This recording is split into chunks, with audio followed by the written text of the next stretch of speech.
찬송가 549장입니다. 549장.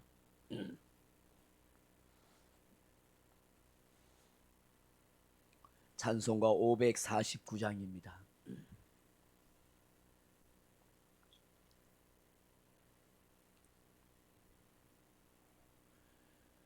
(549장) 내 주여 뜻대로 행하시옵소서. 온 몸과 영혼을 다 주께 드리니 이 세상 고락한 주 인도하시고 날 주관하셔서 뜻대로 하소서. 내 주여 뜻대로 행하시옵소서. 큰 근심 중에도 낙심케 마소서. 주님도 때로는 울기도 하셨네. 날 주관하셔서 뜻대로 하소서. 내 주여 뜻대로 행하시옵소서. 내 모든 일들을 다 주께 맡기고 저 천성 향하여 우요히 가리니 살든지 죽든지 뜻대로 하소서. 아멘. 하나님 말씀 마가복음 11장 1절에서 6절 말씀입니다. 마가복음 11장 1절에서 6절 말씀까지 같이 읽겠습니다. 그들이 예루살렘에 가까이 와서 감난산 벳바게와 베다니에 이르렀을 때에 예수께서 제자 중 둘을 보내시며 이르시되 너희는 맞은편 마을로 가라. 그리로 들어가면 곧 아직 아무도 타보지 않는 나귀 새끼가 매여 있는 것을 보리니 풀어 끌고 오라. 만일 누가 너희에게 왜 이렇게 하느냐 묻거든 주가 쓰시겠다 하라. 그리하면 즉시 이리로 보내리라 하시니 제자들이 가서 본적 나귀 새끼가 문 앞 거리에 매여 있는지라. 그것을 푸니 거기 서 있는 사람 중 어떤 이들이 이르되 나귀 새끼를 풀어 무엇을 하려느냐 하매 제자들이 예수께서 이르신 대로 말한데 이에 허락하는지라. 아멘. 사랑하는 성도 여러분, 본문은 예수님께서 예루살렘에 입성하시는 장면입니다. 예수님께서 예루살렘에 입성하시는 것은 전쟁에서 승리하여 개선문을 들어가는 그런 승리가 아닙니다. 많은 사람들의 축하의 박수를 받는 그런 환영의 자리도 아닙니다. 실상은 예수님께서 예언하신 대로 대제사장들과 장로들, 서기관들과 관원들에게 고난을 받고 십자가에 죽기 위해서 가는 길입니다. 이제 예루살렘 근처인 감난산 벳바게와 베다니 근처에 이르렀을 때입니다. 갑자기 이때까지 잘 걸어오시던 예수님께서 제자들을 부릅니다. 그리고는 이렇게 명령합니다. 맞은편 마을에 가라. 그곳에 들어가면은 곧 사람들이 아무도 타보지 않았던 나귀 새끼가 매여 있는 것을 보게 될 것이다. 그 매여 있는 나귀를 풀어서 끌고 오느라 그렇게 말합니다. 참으로 느닷없는 그런 요구를 주님께서 하신 것이죠. 거기에 무슨 나귀가 있다는 것이며 남의 것을 함부로 풀어올 수도 없는 노릇이 아닙니까? 그런데 예수님은 무조건 가서 그 묶여있는 나귀를 풀어가지고 가지고 오라, 데리고 오라, 그렇게 명령하신 것입니다. 제자들 입장에서는 참 난감한 일이죠. 그러면서 예수님께서 덧붙여 말씀하시기를 사람들이 누가 너에게 왜 이렇게 하느냐, 그러니까 묻거든 주가 쓰시겠다 하라. 이 말 한마디면은 그 사람들이 바로 그 나귀를 풀어서 가져갈 수 있도록 허락할 거다, 이렇게 이야기를 한 것입니다. 쉽게 제자들의 입장에서는 납득하기 어렵습니다. 이해가 잘 되지 않을 수도 있죠. 뭐 준비한 돈을 주면서 나귀를 사가오라 하는 것도 아니고, 뭐 남의 것을 가져간다는 것은 그야말로 훔쳐오는 것이고 도둑질하는 것과 같지 않습니까? 그곳에 가면 과연 나귀 새끼가 있는지 하는 의문을 가질 수도 있죠. 그렇지만 제자들은 즉시로 예수님의 말씀을 따라갑니다. 오늘 본문에서 우리가 이 생각할 수 있고 묵상해야 할 내용이 무엇일까요? 그 첫째로는 우리 예수님은 예지력이 뛰어나신 참 하나님이시다 하는 것입니다. 예수님은 제자들은 모르지만 이미 다 알고 준비하신 것입니다. 어디에 나귀 새끼가 있는지 다 아시는 분이시다 하는 것이죠. 하나님이시기 때문에 다 아는 것입니다. 바다 위를 걸어오신 주님이지 않습니까? 말씀 한마디로 폭풍우를 잠잠케 하시는 그런 주님이시죠. 병든 자, 귀신 들린 자를 쫓아내시고 낫게 하시고 죽은 자도 살리시는 그런 권능의 하나님이신 것입니다. 그렇다면 우리가 뭘 생각해요? 미리 무엇이 어디에 있는지도 다 아시는 주님이시고 자연 만물도 다스리시는 그런 주님이시라면 오늘 내 속사정도 다 아시는 주님이시다 하는 것입니다. 할렐루야. 내가 얼마나 마음 아픈지, 얼마나 힘든지, 얼마나 고달픈지 내 모든 것을 다 아시는 주님이시는 거예요. 그래서 그 주님 앞에 이 새벽에 나와서 우리가 기도하는 것 아니겠어요? 그 주님 앞에 내가 일하는 삶의 현장에서 어디에 있든지 주님 도와주세요. 내 행편을 헤아려 주세요. 내 고달픔과 내 마음을 알아주세요 하고 그렇게 주님 앞에 부르짖고 간구하고 기도하게 되는 줄로 믿습니다. 두 번째 우리가 깨닫게 되는 게 뭐냐 하니까 순종하는 자를 기뻐하신다 하는 것입니다. 만약 제자들이 중얼거리면서 불평하고 가지 않았다면 어떻게 되었을까요?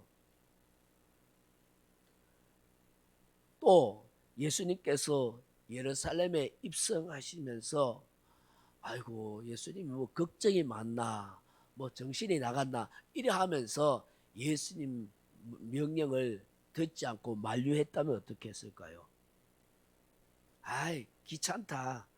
뭐 그냥 걸어가면 되지 뭐 이제 예루살렘도 얼마 안 남았는데 뭐 갑자기 나귀를 타려고 데리고 오라 하나. 그 훔쳐오다가 잡히면 우리 감옥 가는데 뭐 이런저런 걱정해가지고 그 명령을 시행하지 않았다면 예수님께서 나귀 새끼를 타고 예루살렘에 입성할 수 없을 뿐만 아니라 스가랴 9장 9절의 예언의 말씀을 성취할 수도 없어요. 스가랴서 9장 9절에 보면 주께서 나귀 새끼를 타고 예루살렘에 입성하신다고 이미 수백 년 전에 예언을 하셨거든요. 근데 제자들은 그 어떤 뭐 의문도 불평도 표하지 않고 그대로 순종하고 가요. 이 두 사람이 그대로 갔더니만 정말 나귀 새끼가 묶여 있는 거예요. 그래서 거기 가서 그 나귀 새끼를 이렇게 줄이 묶여 있는 걸 풀어가지고 그렇게 데리고 가려니까 진짜 사람들이 와서 그거 왜 가져가느냐고 물은 거예요. 그때 제자들이 무슨 말을 했겠어요? 주가 쓰시겠답니다. 그러니까 사람들이 두 말 않고 내어주더라는 것이죠. 제자들은 아마 깨달았을 거예요. 우리가 예수님의 말씀대로 순종하니까 이런 신기한 일을 보게 되는구나. 오늘 저와 여러분도 마찬가지죠. 주님의 말씀이 무엇이든지 내가 아멘하고 순종할 때에 하나님의 놀라운 응답과 역사를 보는 거예요. 많은 사람들이 신앙생활하면서 왜 나는 이런저런 체험이 없어요? 왜 나는 기도 응답이 잘 없어요? 그렇게 말해요. 여러분, 하나님은 얼마든지 우리에게 기적과 능력을 보여줄 수 있고 얼마든지 우리에게 기도에 응답해 주실 수 있는 분이에요. 근데 문제는 뭐냐면 우리가 믿음이 없는 거예요. 더 나아가서 하나님 말씀대로 순종을 잘 안 하기 때문에 그런 거예요. 내가 정말 믿고 순종하면은 하나님이 우리 기도에 무엇이든지 다 응답해요. 예수님이 내 이름으로 무엇이든지 구하면 들어주리라 하셨잖아요. 너희 기쁨이 충만할 거라고 했어요. 근데 왜 그러냐? 믿음이 없어요. 그리고 말씀대로 안 살아요. 순종 안 해요. 그러니 하나님이 더 큰 은혜와 축복을 주실 수 있고 기도의 응답을 주실 수 있음에도 불구하고 못 받는 거예요. 왜? 믿음의 그릇이 없는데 어떻게 부어줄 수 있어요? 하나님 뜻대로 순종하고 말씀대로 살지 않는데 하나님이 어떻게 그 축복을 줘요? 믿음 없이 순종 없이 엄청난 복을 받으면은 그건 잘못되게 돼 있는 거예요. 그러니 믿음의 그릇, 순종의 그릇이 준비된 사람에게 하나님이 역사하시고 응답하신다는 사실을 알아야 되는 거예요. 그래서 우리가 기도할 때에 하나님 앞에 이런저런 필요한 것을 요구하겠지만 더 먼저 구해야 할 게 뭐냐면 주님, 내 믿음을 주세요. 믿음을 주십시오. 믿음의 그릇이 준비되게 해주시고 말씀대로 살 수 있는 순종의 그릇이 내 마음이 되게 해주세요. 틀림없어요. 믿음대로 살면 직접 말씀을 지키고 순종하면은 하나님의 말씀의 축복이 내 것이 된다니까요. 응답이 있다니까요. 그러니 우리가 기도할 것, 하나님 믿음을 주세요. 순종할 수 있는 착한 마음을 주세요라고 기도해야 하는 거예요. 주의 말씀에 순종할 때 이런 놀라운 일들을 보게 되는 것이죠. 내 머리로 이해가 안 되고 납득이 안 되고 상식적으로 맞지 않는 것 같아도 말씀이 그러하오니 내가 말씀대로 행하리이다 할 때의 역사가 일어나고, 성경 속에 보세요. 믿음의 사람들은 다 순종할 때 기적을 체험하고 응답을 받고 그러잖아요. 세 번째로 오늘 깨닫게 되는 게 뭘까요? 주가 쓰시겠다 할 때 드리는 아름다운 마음을 가지라는 것이죠. 생각해 보십시오. 나귀의 주인 입장에서는 분명히 손해볼 일이죠. 쉽지 않는 결정입니다. 다시 나귀 새끼를 돌려받을 수도 없을지도 모릅니다. 돈을 받고 내어주는 것도 아니고 애지중지 키운 그 나귀 새끼를 그냥 돈 없이 내어주는 것이죠. 그런데 주님이 쓰시겠다고 하자 그 주인은 즉시로 주님께 내어드립니다.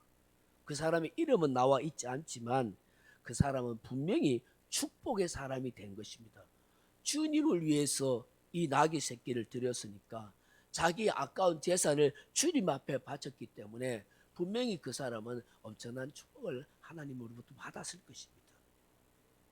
오래전에 주가 쓰시겠다는 책을 쓴 참존 화장품 회장 김광석 장로님이 있습니다.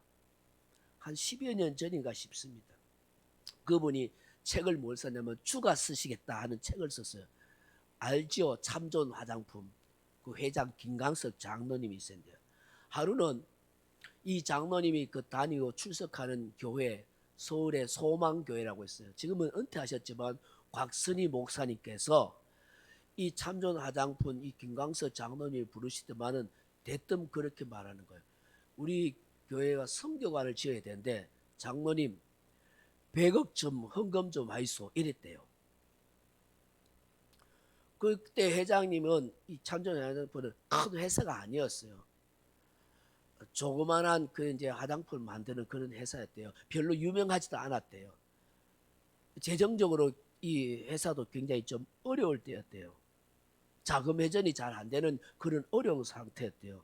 그러니까 목사님이 대뜸 불러서 100억을 저 성교관 짓는데 헌금 좀 했으면 좋겠다니까 그 자리에서 목사님 면전에 대놓고 거절을 못하고 예 목사님 기도해 보겠습니다 하고 그랬다는 거예요. 엄청 부담이 되죠. 그래서 하나님 앞에 기도를 했어요. 기도 가운데 하나님 말씀을 읽다가 오늘 이 본문 말씀이 너 읽게 되었네. 그 순간에 주가 쓰시겠다 하라 하는 이 말씀이 이 회장님 가슴에 탁 꽂힌 거예요. 그 고민이 된 거예요. 주가 쓰시겠다 하라. 주가 쓰시겠다. 주님이 쓰시겠다 하는데 내가 하나님 앞에 드려야지. 이 자금은 어렵고 힘들잖아요. 그래서 고민하다가 그래 주님이 쓰시겠다 하는데 이게 내 것이 아니고 주님이 쓰시겠다 하는데 그래서 억지로 돈을 100억을 마련했대요. 이 선교비 한다고 그렇게 들었대요. 그때 이 소망계 곽선 목사님 껄껄껄 웃으면서 그렇게 축복 기도를 해주더래요. 그런데 참 얼마 후에 놀라운 일이 일어난 거예요. 그 화장품을 이렇게 만들었는데 그게 참전 화장품이에요. 이게 대박이 터진 거예요. 우리나라보다는 외국에서부터 막 물량이 막 엄청나게 세도를 했대요. 수출 길이 막 이것저것에 막 열렸는데 엄청나게 대박이 되고 우리나라에서도 아주 유명한 화장품으로 그렇게 일어나게 됐다는 것이죠. 졸지에 일약 아주 세계적인 그런 유명한 화장품 업체가 되게 되었다 하고 그렇게 그 장로님이 그렇게 간증을 했어요. 그 책에다가 주가 쓰시겠다 하는 책이 있어요. 지금도 아마 이 책을 찾으면 있을 거예요. 주님께서는 그 책에 보면 이 장로님이 이런 간증을 이야기하고 있어요. 주님께서 자기의 믿음과 순종을 시험하셨다는 것이죠. 그게 합격하자 주님께서는 준비하신 놀라운 일들을 축복을 그렇게 준비하셨다는 것이죠. 김 장로님은 말씀하기를 주가 쓰시겠다는 말씀에 순종할 때 이런 결과가 났다는 거예요. 주가 쓰시겠다 하는데 우리가 거절할 까닭이 어디 있느냐. 이 모든 걸 다 주님이 주신 것이 아니냐. 주님이 것을 나에게 잠시 맡겨둔 것인데 내게 달라고 하는데 주님 앞에 드려야 되지 않느냐라고 그렇게 고백했던 것이죠. 오늘 이 새벽에 주시는 이 말씀을 우리 함께 묵상하면 좋겠습니다.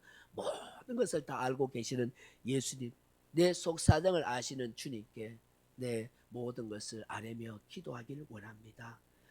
이해가 되지 않아도 납득이 되지 않아도 주님의 뜻이라면 순종할 수 있도록 도와주옵소서. 주가 쓰시겠다 하면은 그 무엇도 기꺼이 내어드릴 수 있는 그런 믿음의 사람이 되게 하여 주옵소서.